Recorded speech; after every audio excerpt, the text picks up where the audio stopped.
नमस्कार शेतकरी बंधूंनो, प्रधानमंत्री किसान सन्मान निधी PM किसान योजनेचा 20वा हप्ता कधी मिळणार याची आतुरतेने सर्व शेतकरी बांधव वाट पाहत होते.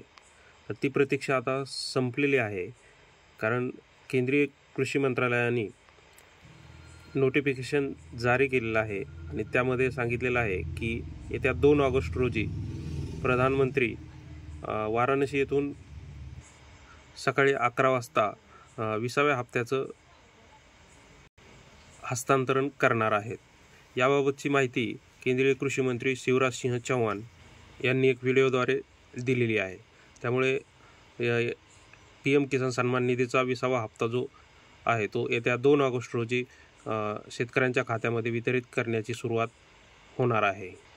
2019मध्ये योजना सुरू झाल्यापासून आतापर्यंत 19 हप्त्यांद्वारे शेतकऱ्यांच्या खात्यामध्ये 3.69 लाख कोटी हस्तांतरित करण्यात आलेले आहे. 20व्या हप्त्यात 9.7 कोटी शेतकऱ्यांच्या खात्यामध्ये 20,500 कोटी हस्तांतरित केले जातील असे केंद्रीय मंत्रालयाने यावेळी जारी केले आहे. त्यामुळे पंतप्रधान किसान सन्मान निधी योजनेच्या 20व्या हप्त्याची वाट पाहणाऱ्या देशभरातील कोट्यावधी शेतकऱ्यांसाठी ही आनंदाची बातमी आहे.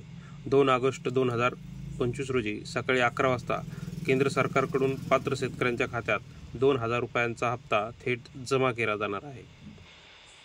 त्यामुळे रक्षाबंधनाच्या आधीच शेतकऱ्यांना ही एक आनंदाची बातमी समजली जात आहे. पंतप्रधान नरेंद्र मोदी 2 ऑगस्ट 2025 रोजी व्हिडिओ कॉन्फरन्सिंगद्वारे 9.3 कोटी शेतकऱ्यांच्या खात्यामध्ये थेट 2,000 रुपये जमा करणार आहेत. त्यामुळे शेतकऱ्यांमध्ये आता आनंदाचे वातावरण पसरलेले आहे.